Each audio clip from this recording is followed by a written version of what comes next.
معاویہ ہشنا حساب کتاب پروردگارا یہ بناؤن ہادی لکن رہنمائی کرن وول پروردگارا ام سی ذریعہ دل لکن ہدایت شخص عظیم سپہ سالار جس کی وجہ سے اللہ تبارک و تعالیٰ نے افریقہ کے جنگلوں میں اسلام کو پہنچایا، سندھ تک، افغانستان تک اور ان تمام ایریوں میں اگر اسلام پہنچایا وہ اسی امیر معاویہ رضی اللہ تعالیٰ عنہ کے ذریعے پہنچایا۔ اور آج جوان چھو وطان صبح بت چھلنے وطان یوٹیوب کھولان فیس بک کھولان پچھو لاگان امیر معاویہ کے خلاف کمنٹ کریں، پچھو لاگان امیر معاویہ کے خلاف ہم الفاظ بنیں۔ کیا تشنہ سے روایت یاد کیا؟ بخاری اندر روایت ہے اللہ کے نبی علیہ السلام ام حرام کے گھر میں تھے، اللہ کے نبی علیہ السلام کی وہ خالہ ہے، رضائی خالہ ہے، اللہ کے نبی علیہ السلام سوئے، کچھ دیر کے بعد اٹھے، اللہ کے نبی علیہ السلام ہنس رہے تھے، ام حرام نے کہا اے اللہ کے نبی علیہ السلام آپ کیوں ہنس رہے ہو؟ اللہ کے نبی علیہ السلام نے کہا ہم غزوہ بدر میں بھی تھے، ہم احد میں بھی تھے، لیکن آج میں نے ایک ایسا لشکر دیکھا، سمندری لشکر دیکھا، بحری لشکر دیکھا، ان کے لیے اعلان ہے یہ جنت ہی ہے، چاہے یہ کامیاب ہو جائے، چاہے ناکام ہو جائے، چاہے شہید ہو جائے، او جبو انہوں نے اپنے اوپر جنت کو واجب کر لیا۔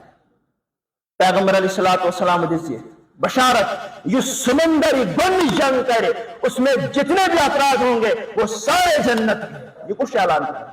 چون تمہیں ان کو پیغمبر سے اعلان کرے۔ بخاری اندر سے روایت ہے۔ اچھا ام حرام کیوں نہ یا رسول اللہ میں سن کر تو دعا بجرا سمن چاہیے پیغمبر علیہ السلام ام حرام انت منہم چچک مہمز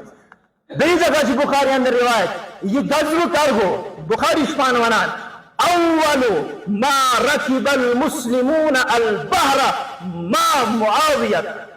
کہ سب سے پہلا جو سمندری بحری جو لشکر نکلا وہ امیر معاویہ کے ساتھ تھا اور اس کا سپہ سالار امیر معاویہ رضی اللہ تعالیٰ عنہ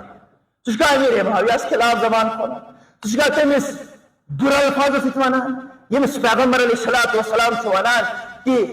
اگر تم اس سے محبت کرتے ہو تو اللہ اور اس کا رسول بھی ان سے محبت کرتا ہے۔ اور یسی روایت یہ بخاری میں اور یہ کر سب جو عثمان غنی رضی اللہ تعالیٰ عنہ دور چھو کم سے کم 27 ہجری میں امیر معاویہ رضی اللہ تعالیٰ عنہ تاکہ گورنر سے ملک شام گورنر ملک الحمدللہ شام میں ہمیشہ